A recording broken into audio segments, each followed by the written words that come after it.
Good morning. It is the first day of the readathon. It's Monday, July 22nd, and I'm so excited for the reading rush. I already started reading and it's only 8 o'clock and I'm already 70 pages into my first book, which is Call It What You Want by Brigid Kemmerer.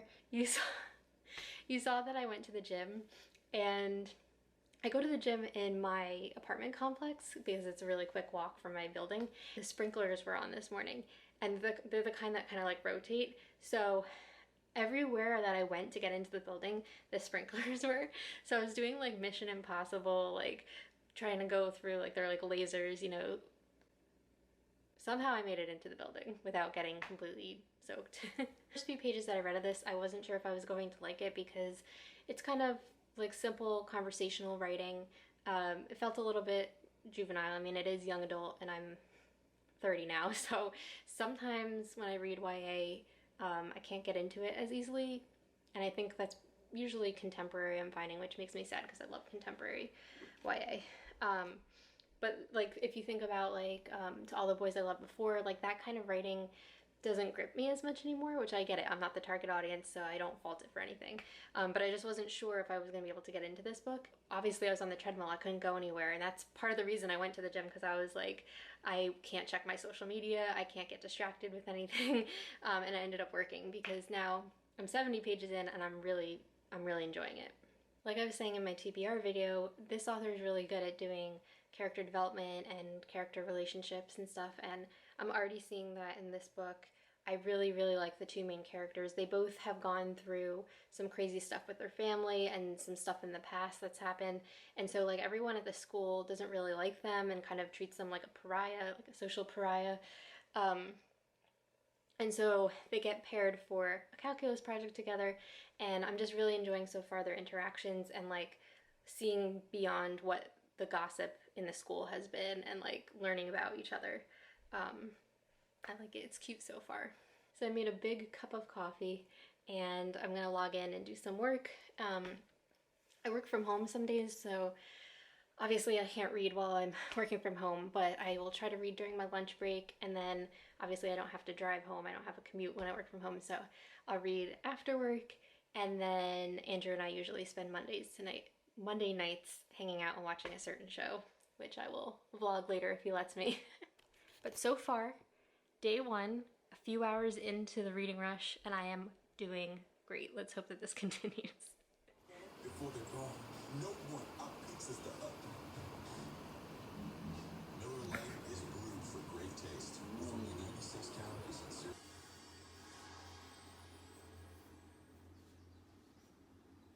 So Andrew, I have two questions for you. Yes, dear. Who do you want Hannah to end up with? It's either Peter, Tyler, or Jed. And there's only two right answers. Probably Tyler. Why is that? I don't know. Peter annoys me with his smiley little mannerisms and the way he talks. It just bothers me. I don't know. Yeah, that's probably who I'd pick too. Yeah. Do you want to know what the second question is? Is that ice cream time yet? You know it is. In fact, it's probably 20 minutes past ice cream time. What time is ice cream time? 8 o'clock, usually. I already forgot what page number I'm on. Whoa. You're distracting me. 156.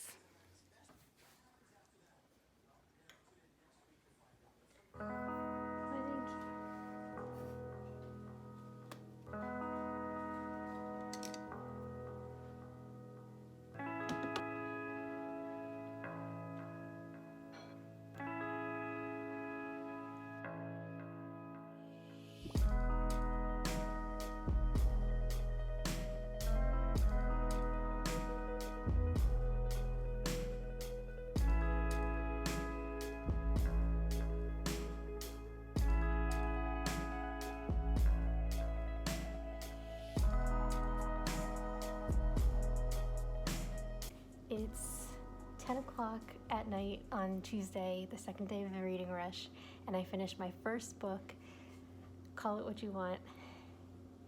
Guys, this was really good. I went into it not really knowing what to expect and ended up really enjoying it. I think I'm gonna give it 5 out of 5 stars.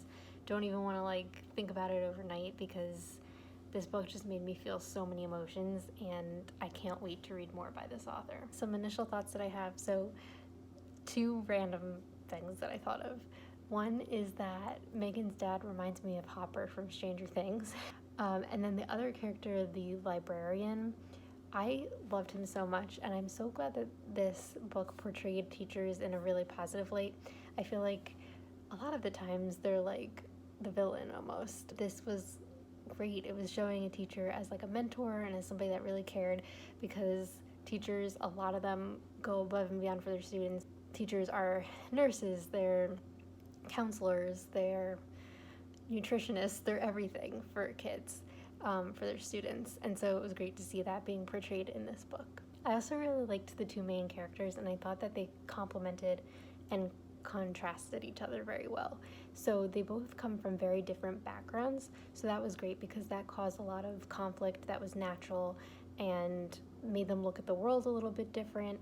And then they were very similar because they had gone through very similar situations. It was great. I think it's hard when you're writing a contemporary to make it feel realistic but also make it interesting.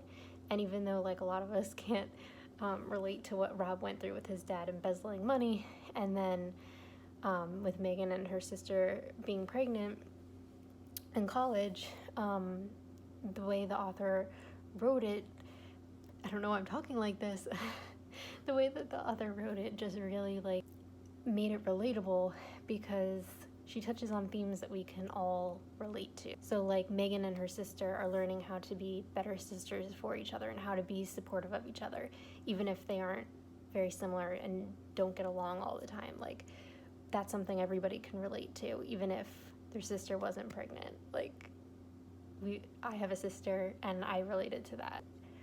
Sometimes I read a book and I just can't get over the author's writing, and this was one of those. And I had done an Instagram story a while back, like a few months ago, about how I had just discovered this new author, Jen Bennett,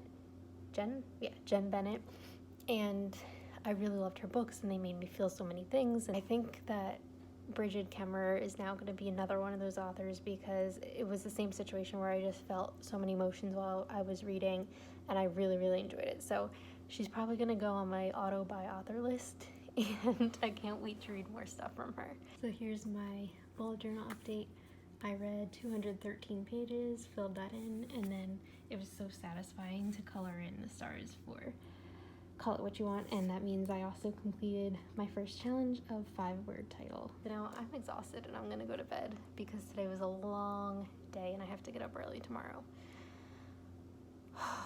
It's the next morning now, and I wanted to talk about some thoughts that I had overnight about Call It What You Want.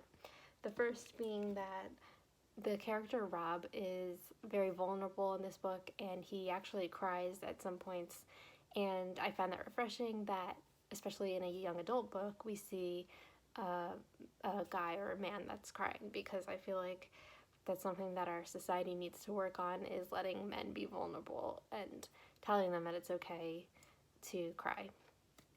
So I enjoyed that. Another thing that I really liked was the theme of you shouldn't make assumptions about somebody's life because you don't know what's going on behind closed doors. And that's something that came up over and over again in this book. And I actually just recently was reminded of this in my own life, which is why I'm kind of hitting myself now, because in the beginning of this vlog I said that I didn't know if I could relate to this YA book, but it actually was very, very relevant even for me. My friend had invited me to go to a club, and I decided in the beginning of the week that I didn't want to go anymore. I had to text her and let her know, so I was debating, should I lie and just say something came up? Eventually I ended up just telling her the truth, and the truth was that I've been having a really hard time with anxiety lately. She responded back that she's actually been going through issues with anxiety herself, and she's been there and she's been dealing with some stuff too. And it was one of those things that you're so wrapped up in your own stuff that you don't even know what's going on in your friends' lives.